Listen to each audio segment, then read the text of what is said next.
Hey, if you're watching my stuff regularly, or even if you don't, you may remember that I just ended a series called The Biggest Blunders of My Voiceover Career and How I Fixed Them. Now, when I finish a project like that, a big project for me, I'd like to wait a few days and then look back on the success or lack thereof of that project.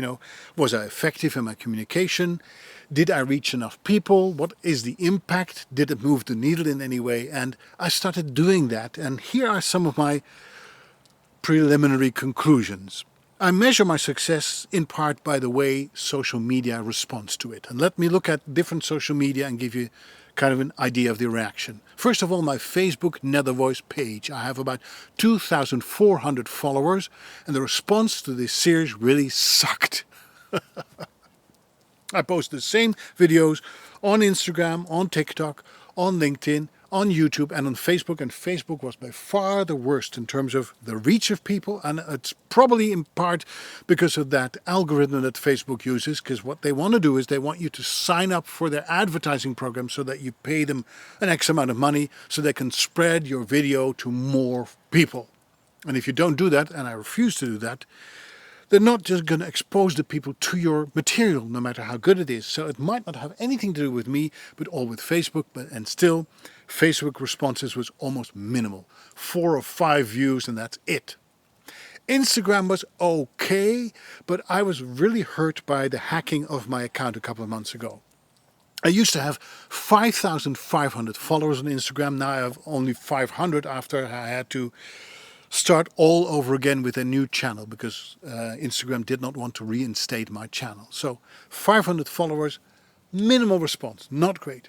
Now my YouTube channel has less than 1,000 people, so I'm not even an influencer in terms of YouTube. I have about 600 people, and the response was okay, but I have not really invested in promoting my channel, so I didn't expect much from it. Now here's the thing. On TikTok and LinkedIn, the response has been phenomenal. Really, TikTok, I have 414 followers, but that's due to the fact that I only started being on TikTok a couple of months ago. And on LinkedIn, I didn't even know this, but I have 3,500 followers on the Nether Voice page on LinkedIn.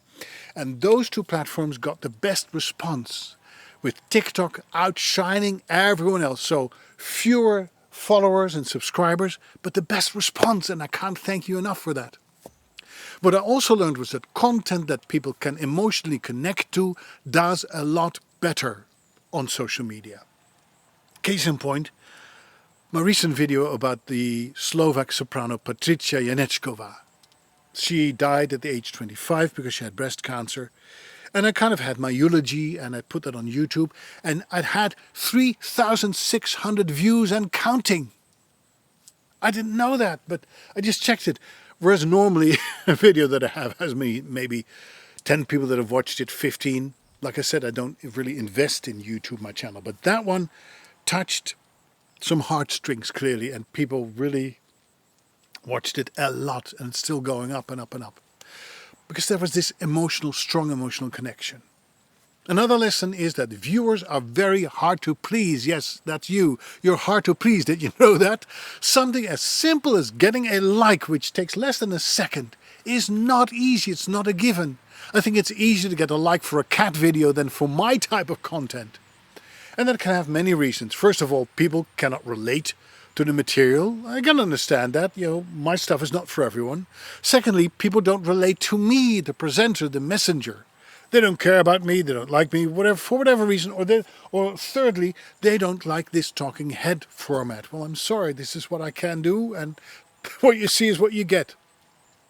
Now, for some, a 7-minute video is too long, no matter what. But to my surprise, others didn't seem to care at all. And then there's my own performance. I have to tell you, I can't watch myself objectively, but here are some of my observations. It would help for me to smile more. I often come across as someone who's frustrated and agitated, like I'm doing now even. Someone with a chip on his shoulders lecturing his audience, and that is not a look I like, so I need to work on that. I also have to watch my pronunciation, especially when I'm tired. I start to mumble. This is a leftover from my stroke, because I had to relearn how to talk, but if you don't know my backstory, I'm just a voiceover who can't even pronounce simple words correctly. And lastly, I've learned not to be too hard on myself. I have to remind myself that I'm new to this whole videotaping thing. I'm still learning. I do this on the side with limited time and limited means, like so many of you. I can't please everyone, and I don't have to. And just because people don't give me likes doesn't mean they don't care about my message. I watch content all day long and I don't like everything that I see, but I still appreciate it. I would like to have more people follow me because I care about what I share, but not at any cost. I've watched numerous videos about how to be a YouTube or TikTok success. But if I do what all these people suggest I should do, I would be a copycat instead of simply being me, and that doesn't work for me either.